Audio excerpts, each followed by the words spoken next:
So I started right from the very first ACCA exam. I've had no exemptions. I've done it right from the beginning, and I've done it all whilst being in full-time work, and all home online learning. I've done it all myself, really sort of self-motivated. Earlier days with Kaplan, and then I started a new job, and really close colleague of mine now was getting to the end of her ACCA journey and said, oh, I've only recently found this website FME, but it's been an absolute lifesaver. Definitely do, like, now that you're starting your strategic exams, definitely do it with them. And yeah, I'm very glad that she found you in indirect way. I then found you through her. I love that I can fit it into any part of my day. So especially after COVID, I do part-time in the office and then part-time working from home. So I need to change my schedule. And also after, like, I've got an hour and a half commute each way. I don't want to go and sit in a classroom after that. Like, no offense to anyone who does, but that's not me. I want to be able to do a little bit on the train here and there and get home and do an hour and be done with it. And, or like I say, when I'm working from home, have the chance to be able to go out, have some fresh air, go do some sort of exercise, and then come back to it. And okay, if there's a day where I've got training in particular and I can't really study after work, that's fine. I can make up for it on another day. And it's just so much more flexible to fit it into your own life. I think it's so much less stressful that way, because as much as you've got something to keep you accountable, you're not being micromanaged into, right, you have to be in a classroom from this time to this time because you can't be trusted to do it by yourself. Like, we're all adults. You can be trusted to sort of do it yourself, and yes, have the guidance and the support, but you're not a child anymore. You don't need to be like sat down in a classroom and locked in there until you've done what you're told. Your course 100% was the deciding factor. I don't think I would have got nearly as good a result or felt as good about it or even passed it necessarily without it, because this was my first exam at the strategic professional level. So this was really baptism by fire, first one, get in there. And it is completely different to all of the other ACCA levels. The way that you need to answer is very different. And obviously that's the point. It's the next level up. It's the last level before you're qualified. And so you do expect it to be more, but I don't think until you do it, you realize actually, like, wow, okay, this is what they need from it. And it's a lot, like it's a lot, and it needs a lot of support and encouragement. And I definitely got that from your course, even though, like we've said, I didn't necessarily get in contact with you a lot. Just the support that your course sort of has ingrained into it is exactly what I needed. I needed the guidance of what to do when and in what order, and having sort of the weekly submissions and things to sort of keep you on track and keep you going was a motivator and was a big part in sort of getting me through it and getting me to the end. Promise, I did the mocks closed book because the results came back for that first one and I genuinely thought you'd given me someone else's answers. I did not believe that was my mark. As I say, it's my first strategic level exam. It's 4 hours. It's longer than all of the others. And my mark came back and it said 81. And I thought, no, you've marked it wrong, or you've sent me someone else's answers. There's no way I've gotten that. That's the highest I've ever got on any mock ever. I've never got that high when I've passed any of the exams or anything. And I remember the excitement. Again, the same friend that introduced me to the course, immediately messaged her. I was like, oh my God, you'll never guess what's happened. This amazing thing. I'm so happy. But yeah, having the mocks and having you go through it and mark it, it's the mock, just doing mocks generally is obviously the way to success, because I think you have to learn where your brain goes before you can figure out how to make it go the right way, because if you don't know where it's going, you don't know how to fix it. So I think, yeah, like the brain pathways thing is a big thing for me. I need to answer a question and see how I go, oh, here's my information, and then have it marked and go, oh, okay, that's how I need my brain to go. So how do I go from here to here and condition it to make those improvements? And the mock was a big part of that, of having the really personalized feedback to knowing, okay, yeah, you did really well, but actually there are still places you can improve, and that could be the difference on the day. You never know what questions you're going to get. You could get some that really don't suit you, but actually from that mock where you learn you could do that little thing better, those few marks push you over the edge and push you into a pass. So it's all about the pass at the end of the day. The mark doesn't matter. But yeah, just again coming back to that, doing whatever you can to make sure you're gonna come out well. This was the first exam that I have gone into and come out of knowing I'm going to pass. All of the others, I've always come out of an exam crying. Every single time I've come out, called my mum, I've said I've failed, it's ruined, my life is over. And I'm very lucky to say that I have passed all of them, but I've never had the confidence and felt and come out of it going, yeah, I did really well in there. I've always come out and gone, oh God, this is going to be the worst thing ever. But yeah, after this course, this was the first exam I've gone into going, I've got this, and I've come out of it going, I had that. And that was such a turning point for me. It was a massively important point for me. Yeah, so I really did like your mind maps, but I would then take them and adapt them into my own version of a mind map and plan and organize my thoughts into a trail. And I would almost look back to that when I was then doing my answers, not physically look back at them, obviously that's cheating. But yeah, just think back to them in my head, like use colors and things like that, anything to help me track my thought through there.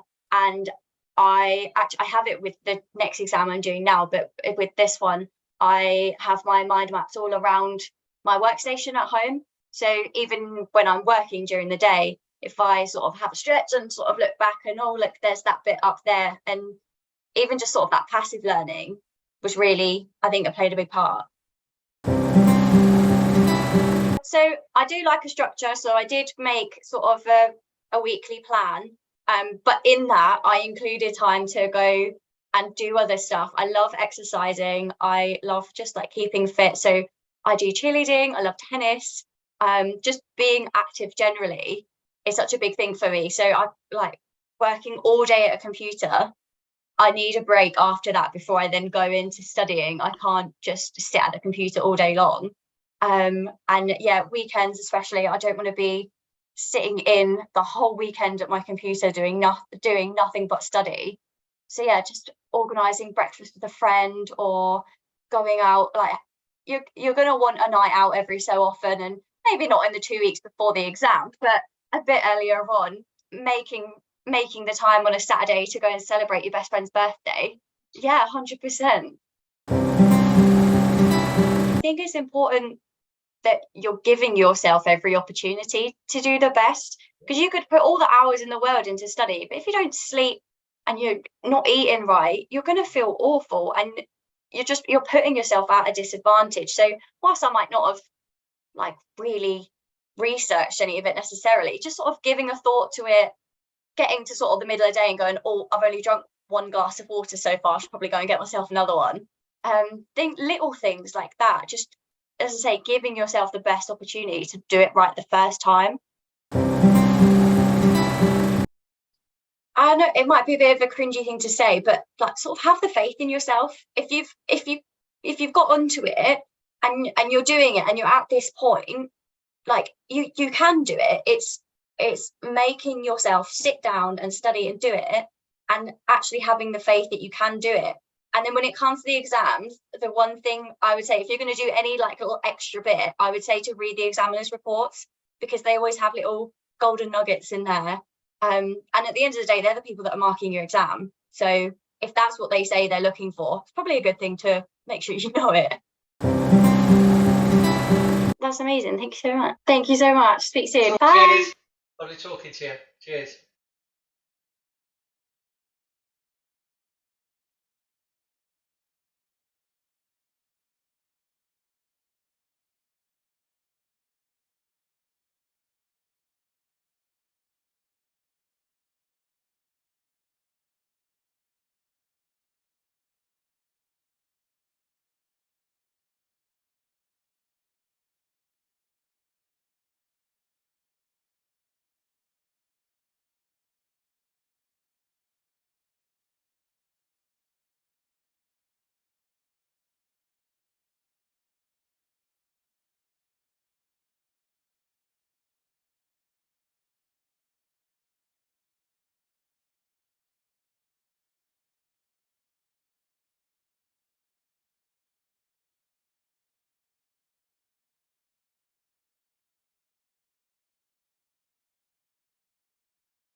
That's amazing. Thank you so much. That's all right. Well, thank you. And lovely talking to you. And anything you need, WhatsApp me. Thank you so much. Speak It's soon. all right. All the best. Bye. Cheers. Lovely talking to you. Cheers.